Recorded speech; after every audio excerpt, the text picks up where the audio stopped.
You know that feeling when you look up a local business online and it's like you're looking at two totally different companies? Well, today, we're going to do a digital deep dive into one of them to see what the public data tells us about what's really going on. So what is the real story here? We're going to use all the publicly available data to piece this together, kind of like a case study. We'll see how one single company can have such a split personality online and what it tells us about the real challenges of growing a local business. All right, so let's meet our company of the hour, Bhavi Techno. They're based in Vadodara, India. And at first glance, they look exactly like your typical, really successful neighborhood tech shop. Their main services are pretty much exactly what you'd hope for from a local tech expert. We're talking about the real hands-on stuff, setting up an office network, installing CCTV cameras, fixing your computer when it breaks, getting a server up and running. These are jobs where they have to show up in person, which means trust is everything. Okay, but hold on, because this is where the plot thickens. As soon as we started looking into their online reviews, a super interesting and honestly contradictory story started to take shape.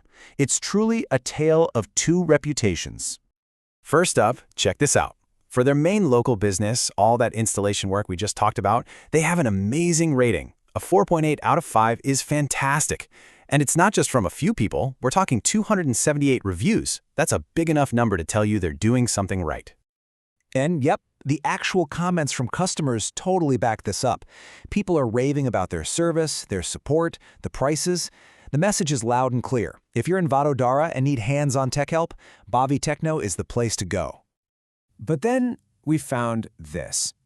On a totally different platform, for services that are listed as IT outsourcing and these broader network services, the more complex, remote kind of work, the rating just plummets.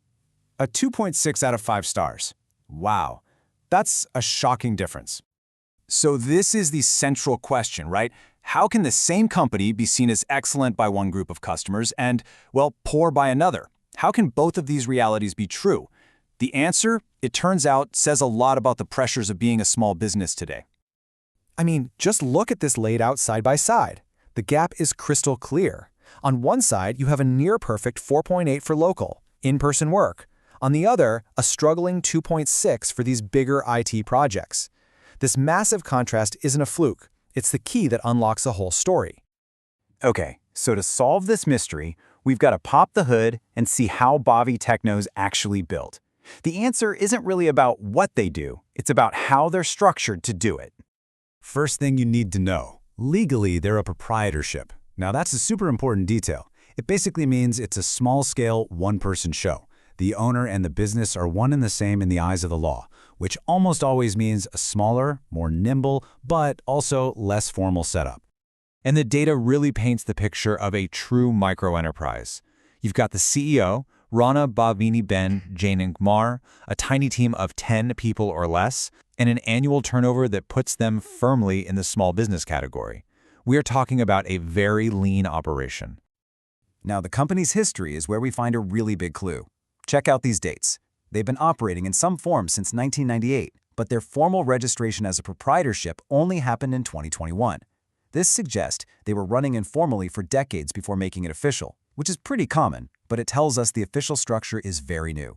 And that long history is what really cracks this case wide open. You see, Bhavi Techno isn't just one business. It's more like two different, specialized operations running at the same time in two different cities. Here's how it breaks down. The Vadodara hub, started in 2009, is the one we know and love for its local, hands-on installation work. But the older business from way back in 1998 in a different city, Ahmedabad, is called Bhavi Technosoft, and its focus is software development. Two very different sides of the same small coin. So here's the bottom line. Trying to manage two very different business models. In-person hardware installs in one city and complex software services in another, with a team of less than 10 people is just incredibly tough. It puts a huge strain on your resources, and that almost certainly leads to a drop in quality, which explains the bad reviews for their more demanding IT outsourcing work. So what's the big lesson here? The story of Bhavi Techno is actually a powerful case study in local business strategy. It's all about specializing, how you approach growth, and most importantly, knowing what your limits are. See, this isn't a story of a good company versus a bad one. It's a story of a company with a clear set of core strengths. Local, high-trust services where they absolutely excel and earn that 4.8-star rating. but it also has strategic limits. When it ventures into those complex, scalable IT projects that really need a bigger, corporate-style team, well, that's where it struggles. And that leaves us with one final, big question to chew on.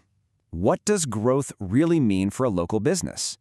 Does it always have to be about scaling up and adding more complicated services?